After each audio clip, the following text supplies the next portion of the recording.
നമസ്കാരം. ഗ്ലോബൽ മാർക്കറ്റിൽ ഒരു പോസിറ്റീവ് നോട്ട് പ്രകടമാണെങ്കിലും ഇന്നത്തെ ട്രേഡിംഗ് സെഷനിൽ ഇന്ത്യൻ മാർക്കറ്റിൽ ഫ്ലാറ്റ് ഓപ്പണിംഗ് വേണം നമ്മൾ പ്രതീക്ഷിക്കാൻ. അമേരിക്കൻ ഫ്യൂച്ചർ 0.64% ഉയർന്ന് ട്രേഡ് ചെയ്യുമ്പോൾ യൂറോപ്യൻ ഫ്യൂച്ചർ 0.27% ഇടിഞ്ഞു. കഴിഞ്ഞ ദിവസം ഇന്ത്യൻ മാർക്കറ്റിൽ ഒരു പോസിറ്റീവ് മൊമെൻറ്റം പ്രകടമായിരുന്നു. നിഫ്റ്റി 24,000 മുകളിൽ പോസിറ്റീവ് ക്ലോസിംഗ് നൽകുകയും ചെയ്തു. അമേരിക്കയും ഇറാനും തമ്മിൽ സമാധാന ഡീലിലെത്താനുള്ള സാധ്യതകൾ വർദ്ധിച്ചതിൻ്റെ ഇമ്പാക്റ്റാണ് കഴിഞ്ഞ ദിവസം ഇന്ത്യൻ മാർക്കറ്റിലും ഗ്ലോബൽ മാർക്കറ്റിലും പ്രതിഫലിച്ചത്.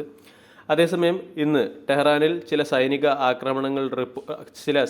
ആക്രമണങ്ങൾ റിപ്പോർട്ട് ചെയ്യുകയും കൂടാതെ US-ഇറാൻ ഡീലിനെ കുറിച്ച് ഇറാൻ ചില സംശയങ്ങൾ ഉയർത്തിയതിനെ തുടർന്ന് ബ്രന്റ് ക്രൂഡിൻ്റെ വിലയിൽ 2% വർധനവുണ്ടാവുകയും ബ്രന്റ് ക്രൂഡ് $98 പെർ ബാരൽ എന്ന ലെവലിലേക്ക് ഉയരുകയും ചെയ്തു.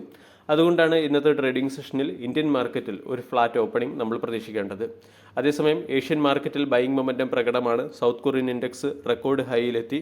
ജപ്പാന്റെ ഇൻഡെക്സും ഏറെക്കുറെ ഫ്ലാറ്റ് സൈഡിൽ ട്രേഡ് ചെയ്യുകയും ചെയ്യുന്നു. 24,000 മുകളിൽ മാർക്കറ്റ് സസ്റ്റെയിൻ ചെയ്യുകയാണെങ്കിൽ ഫർദർ അപ്സൈഡ് മൊമെൻറ്റം മാർക്കറ്റിൽ പ്രതീക്ഷിക്കാവുന്നതുമാണ്. ഇനി ഇന്നത്തെ ട്രേഡിംഗ് സെഷനിൽ മാർക്കറ്റിൽ ശ്രദ്ധിക്കേണ്ട ചില പ്രധാനപ്പെട്ട സ്റ്റോക്കുകളെ പരിചയപ്പെടാം.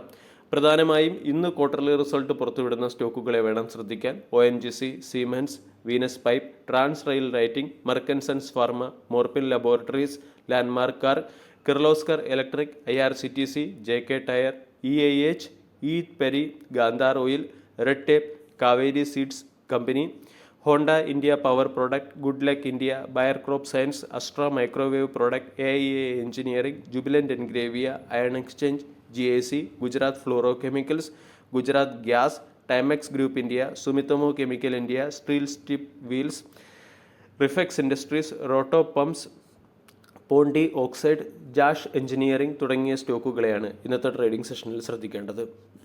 കൂടാതെ കഴിഞ്ഞ ദിവസം മാർക്കറ്റ് അവറിന് ശേഷം ക്വാർട്ടർലി റിസൾട്ട് പുറത്തുവിട്ട ചില സ്റ്റോക്കുകളെയും ശ്രദ്ധിക്കാം. HMA ആഗ്രോയുടെ ക്വാർട്ടർലി റിസൾട്ടിൽ റവന്യൂ 5% വർദ്ധിച്ചെങ്കിലും പ്രോഫിറ്റ് 40% ഇടിഞ്ഞിട്ടുണ്ട്. 13 കോടിയിൽ നിന്നും 7.9 കോടിയിലേക്കാണ് പ്രോഫിറ്റ് ഇടിഞ്ഞിരിക്കുന്നത്. കമ്പനിയുടെ EBIT 4.3% വർദ്ധിച്ച് 16 കോടിയിൽ നിന്നും 16.7 കോടിയിലേക്കെത്തി. ആദിത്യ ബിർള ഫാഷൻസിൻ്റെ ക്വാർട്ടർലി റിസൾട്ടിൽ കമ്പനിയുടെ നെറ്റ് ലോസ് 17 കോടിയിൽ നിന്നും 148 കോടിയിലേക്കെത്തി. മാർജിൻ 11.9% നിന്നും 9.9% ഇടിയുകയും EBIT 3.7% ഇടിഞ്ഞ് 205 കോടിയിൽ നിന്നും 197 കോടിയിലേക്ക് എത്തുകയും ചെയ്തു. കമ്പനിയുടെ റവന്യൂ 15% വർദ്ധിച്ച് 1,720 കോടിയിൽ നിന്നും 1,990 കോടിയിലേക്കെത്തി. പൈൻ ലാബ്സിൻ്റെ ക്വാർട്ടർലി റിസൾട്ടിൽ കമ്പനി 28 കോടി രൂപയുടെ ലോസിൽ നിന്നും 59 കോടി രൂപയുടെ പ്രോഫിറ്റിലേക്കെത്തി. മാർജിൻ 9.5% നിന്നും 15% ഉയരുകയും EBIT 88% വർദ്ധിച്ച് 56 കോടിയിൽ നിന്നും 106 കോടിയിലേക്ക് എത്തുകയും ചെയ്തു. റവന്യൂ 17% വർദ്ധിച്ച് 599 കോടിയിൽ നിന്നും 701 കോടിയിലേക്കെത്തി.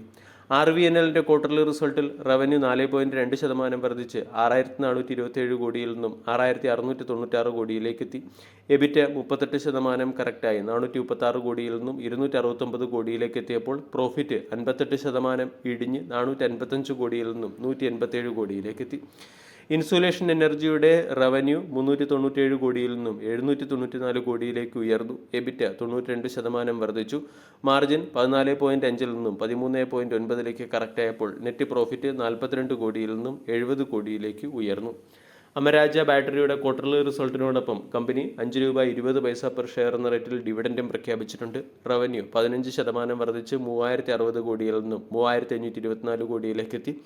EBIT 9.6% വർദ്ധിച്ച് 341 കോടിയിൽ നിന്നും 374 കോടിയിലേക്ക് എത്തിയപ്പോൾ മാർജിൻ 11% നിന്നും 10% കറക്റ്റായി. നെറ്റ് പ്രോഫിറ്റ് 95% വർദ്ധിച്ച് 161 കോടിയിൽ നിന്നും 314 കോടിയിലേക്കെത്തി.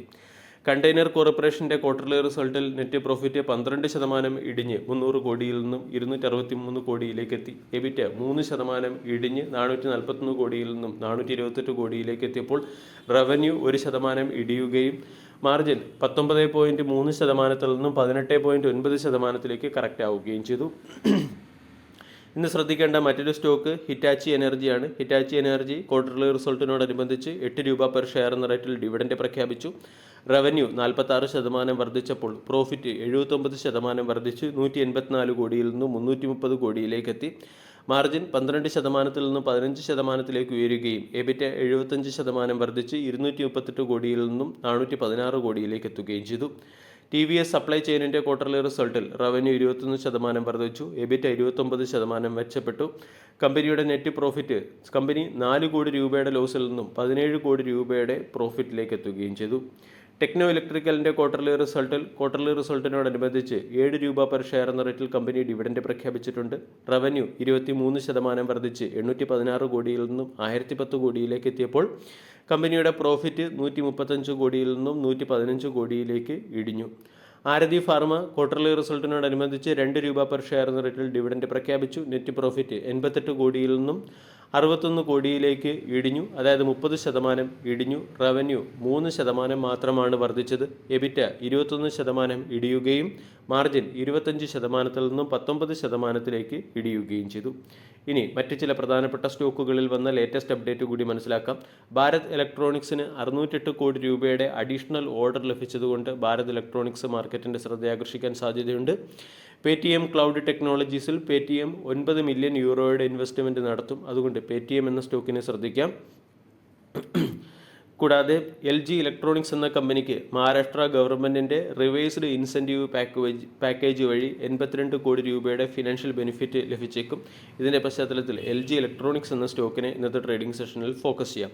സിറ്റി യൂണിയൻ ബാങ്ക് അതിൻ്റെ 1:3 എന്ന ബോണസ് ഇഷ്യൂവിൻ്റെ റെക്കോർഡ് ഡേറ്റ് ആയിട്ട് ജൂൺ 12-ാം തീയതി തീരുമാനിച്ചു. NLC എന്ന കമ്പനി NPCIലുമായി ചേർന്ന് ന്യൂക്ലിയർ പവർ പ്രോജക്ട്സ് ആരംഭിക്കുന്നതിന് വേണ്ടി ഒരു മെമ്മറാൻഡം ഓഫ് അണ്ടർസ്റ്റാൻഡിങ്ങിൽ ഒപ്പുവെച്ചിട്ടുണ്ട്. ചോയ്സ് ഇൻ്റർനാഷണൽ എലോറ എന്ന കമ്പനിയുടെ സ്റ്റേക്കുകൾ 11 ലക്ഷം രൂപയ്ക്ക് അക്വയർ ചെയ്തതുകൊണ്ട് ചോയ്സ് ഇൻ്റർനാഷണൽ എന്ന സ്റ്റോക്കിനെ ശ്രദ്ധിക്കാവുന്നതാണ്. അതോടൊപ്പം തന്നെ ലെമൺ ട്രീ ഹോട്ടൽസ് തമിഴ്നാട്ടിൽ 66 റൂമുള്ള ഒരു ഹോട്ടൽ പാക്കേജ് അക്വയർ ചെയ്തതുകൊണ്ട് ലെമൺ ട്രീ ഹോട്ടൽ എന്ന സ്റ്റോക്കിനെയും ശ്രദ്ധിക്കാം. വീഡിയോ എല്ലാവർക്കും ഇഷ്ടമായി എന്ന് വിശ്വസിക്കുന്നു. താങ്ക്